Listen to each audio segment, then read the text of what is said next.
Saturday, October 23rd, 2021. Today on the Daily Review, we discuss Netflix special from Theo entitled Regular People. With your host, me.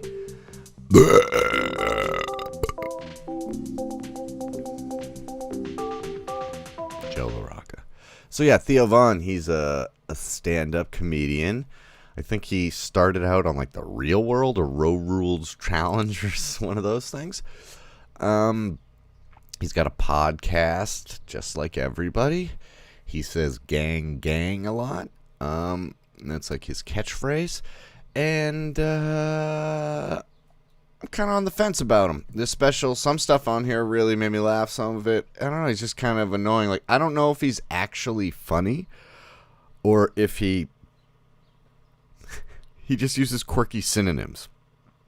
That should be the name of the special. Quirky synonyms.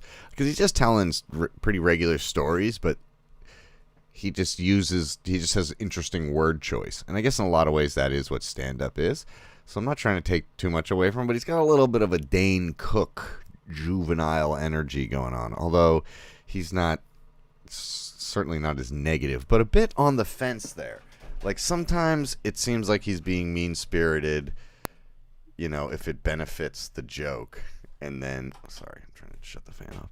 And then other times he will be giving respect to people. I mean, he's not digging very deep. It's fine.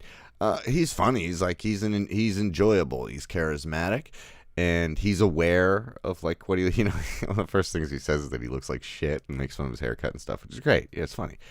And so he plays the like dumb redneck, but sometimes I don't know if he's much more, if there's a lot of depth there. I don't know. There's some really there's a whole sequence about sex ed and like basically a lot of the stories of what his school days were like seem pretty funny, you know, and I wonder how much he's exaggerating them, but what I think is strong about his stand-up, after I've just kind of made fun of it a bunch here, is that he grew up real poor, you know, and that's nice. For comedy, that's really nice. You poor white guy, you know, and so he has the poor white guy angle. And I think a lot of his stories, I think they're a little bit amplified, you know, exaggerated for comedic purposes. But he's found the comedy in being poor, you know, and I like that. I think that's good. But I also just, I don't know, it's too few and far between, you know. I think he could do like a solid 30 minutes, but a whole special is like not really up my alley for him. I remember Bill Burr once went on his talk show and just like, or on his podcast, it was just like crushed him.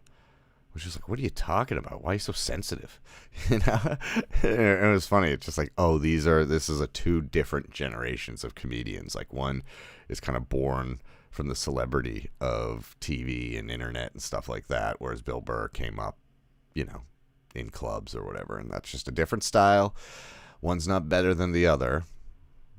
But yeah, it's some pretty good stuff. It's enjoyable. I didn't find it really. It's not nothing offends me. We've already talked about that. But sometimes it's just like he does a whole bit about joking about a kid he knew who had no arms, and it's like the jokes you're making about him aren't really making fun of him because the character, you know, the kid, if that was a real person with no arms, like, is empowered in the story. But it's a fine line.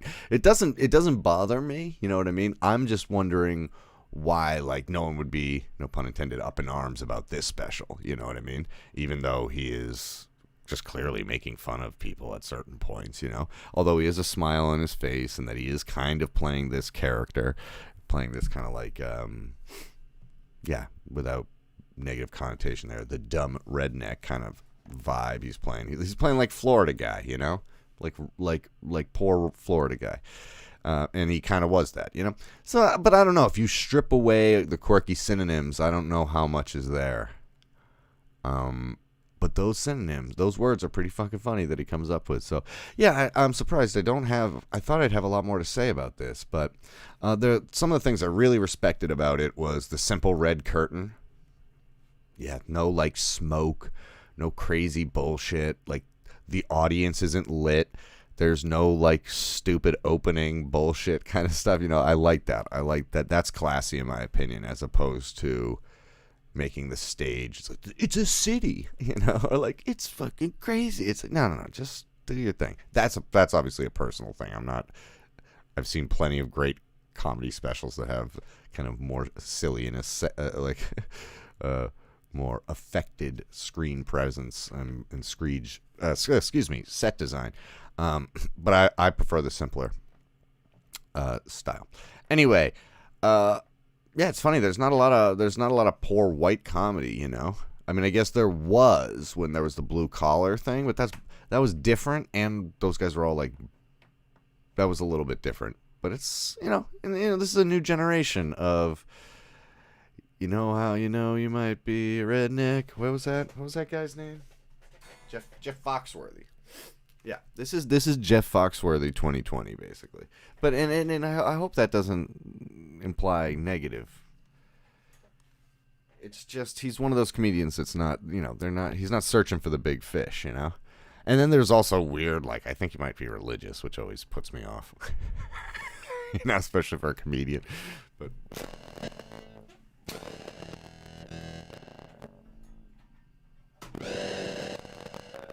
whoa, that sounds weird.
I think that's officially the worst episode of the Daily Review today.